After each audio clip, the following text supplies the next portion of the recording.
Sebelum nonton, silakan tekan tombol subscribe dan aktifkan loncengnya. Assalamualaikum ikhwafillah. Kembali lagi di Rihlah Channel, salah satu channel yang akan menyuguhkan informasi tentang kegiatan yang positif atau bermanfaat. Sebelum mulai aktivitas, alangkah baiknya kita pemanasan terlebih dahulu agar otot tidak tegang. Baik teman-teman, untuk agenda pagi hari ini yaitu bermain gobak sodor atau galah asin. Nah, peserta untuk hari ini itu ada 15 orang. Maka dari itu kita bagi menjadi 3 kelompok atau 3 tim. Nah, teman-teman ada yang pernah mengikuti atau bermain gobak sodor ini? Kalau belum, kita simak penjelasannya berikut ini. Mengenal permainan tradisional gobak sodor. Indonesia merupakan negara yang memiliki kesenian dan budaya yang beragam. Salah satunya permainan tradisional. Hampir setiap daerah di Indonesia memiliki permainan tradisional. Di Provinsi Jawa Tengah memiliki salah satu permainan bernama gobak sodor. Permainan ini sangat populer zaman dulu. Masyarakat khususnya anak-anak sering menghabiskan waktu untuk bermain gobak sodor. Sebenarnya, tahukah kita apa itu permainan gobak sodor dan bagaimana cara memainkannya? Gobak sodor ambil dari 2 kata, yakni gobak dan sodor. Menurut Kamus Besar Bahasa Indonesia atau KBBI, gobak artinya permainan tradisional yang menggunakan lapangan berbentuk segi 4 berpetak-petak. Setiap garis dijaga oleh pihak penjaga. Pihak yang masuk harus melewati garis dan jika kena sentuh oleh penjaga maka harus diganti. Kata sodor artinya menyodorkan ke depan atau mengulurkan tangan. Petugas yang berjaga menyodorkan badan dan tangannya bertugas untuk menyentuh pihak yang mencoba melewati garis. Permainan tradisional ini dimainkan secara grup atau tim dan melibatkan 2 tim. Tiap tim itu terdiri 3 hingga 5 orang. Biasanya ini dimainkan dengan menggunakan lapangan segi 4 berukuran 9 x 4 meter yang dibagi menjadi 6 bagian. Anggota tim yang mendapatkan giliran untuk menjaga lapangan dibagi 2, menjaga di garis horizontal dan batas vertikal.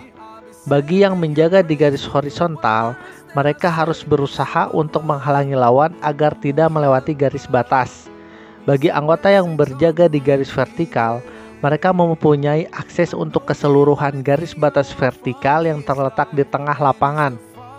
Untuk tim lawan harus menuju garis ke baris hingga baris paling belakang. Kemudian lawan harus kembali lagi melewati penjagaan hingga sampai ke baris awal. Permainan ini tidak hanya di Pulau Jawa, tapi juga di beberapa wilayah. Namun nama permainannya berbeda, sedangkan cara bermainnya sama. Di Kepulauan Natuna, permainan ini dikenal dengan nama galah. Sementara di Riau, dikenal namanya galah panjang. Di Jawa Barat, namanya itu galah asin. Di Makassar ada asing. Dan di daerah Batak Toba disebut permainan margala.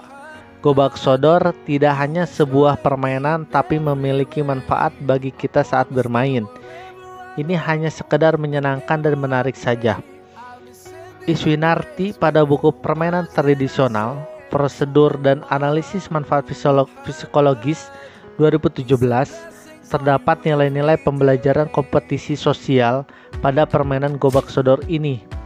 Pada permainan ini, bagaimana anak berusaha mengecoh lawan agar temannya dapat melewati garis. Ini memiliki jiwa kebersamaan, belajar kompak dan bekerja sama. Permainan ini juga mengajarkan kita untuk tidak putus asa dan harus tetap berusaha. Jangan sampai lawan yang berhasil melewati garis langsung membuatnya putus asa.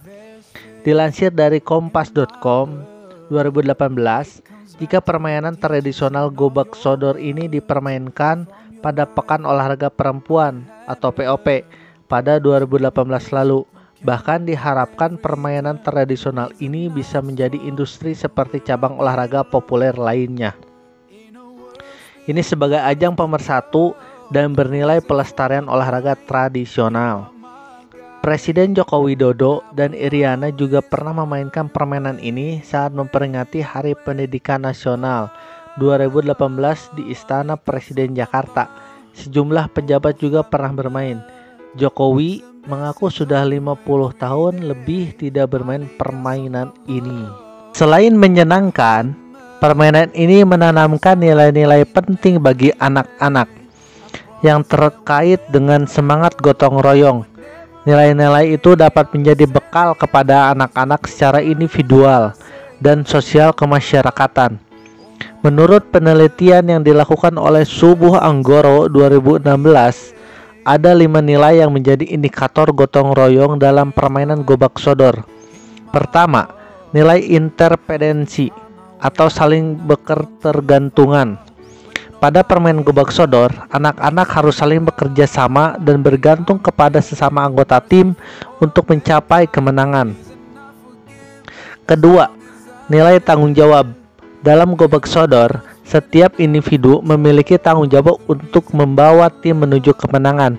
Namun jika dalam prosesnya terdapat individu yang kena sentuh lawan, maka dia pun harus bertanggung jawab untuk menjadi penjaga, dan itu harus dilakukan secara sportif. Ketiga, nilai interaksi untuk saling membangun. Gobak sodor juga menuntut seluruh pemain untuk saling berinteraksi secara langsung, face to face interaction. Anak saling melihat secara langsung bagaimana dia harus bertanggung jawab dan apa konsekuensinya jika dia tidak melakukan itu. Anak dituntut untuk bekerja sama dan apa dampaknya jika tidak bekerja sama, dan anak juga dituntut untuk mengeluarkan skill individualnya demi kemenangan tim. Anak melihat semua itu secara nyata dalam interaksi yang mereka lakukan. Keempat, nilai strategi. Dalam gobak sodor, strategi dianggap sangat penting. Salah satu strategi yang harus diterapkan adalah memanfaatkan keterampilan kolaboratif. Maksudnya, anak yang pandai berjaga akan ditetapkan sebagai penjaga. Anak yang pandai menyerang akan ditetapkan sebagai penyerang. Semua ketetapan tersebut merupakan strategi demi memanfaatkan keterampilan kolaboratif. Kelima, nilai kerjasama. Gobak sodor juga mengharuskan adanya kerjasama tim. Setiap pemain dalam tim harus saling mendukung. Mereka juga harus saling melengkapi jika ada anggota tim yang memiliki kelemahan dalam perannya memainkan gobak sodor. Selain gobak sodor, Indonesia masih memiliki banyak sekali permainan tradisional yang syarat akan nilai-nilai positif untuk mendidik karakter anak. Selain syarat dengan nilai-nilai positif, permainan tradisional yang biasanya dilakukan di alam terbuka juga punya manfaat bagi kesehatan dan perkembangan anak. Manfaat-manfaat itu antara lain dapat melatih motorik kasar dan halus, membantu perkembangan otak, meningkatkan kekebalan tubuh, meningkatkan keterampilan sosial, dan meningkatkan ketahanan tulang anak. Sobat Rihlah punya peran untuk melestarikan permainan tradisional demi generasi mendatang yang berkarakter, sehat, dan kuat. Ayo berubah. Alhamdulillah, Sobat Rihlah, acara hari ini sudah selesai. Saatnya kita pulang. Oke, seperti biasa, pesan-pesan dari kita: terus bersyukur, terus berlatih, dan terus mengembangkan diri menjadi lebih baik. Oke teman-teman, sampai jumpa di video selanjutnya.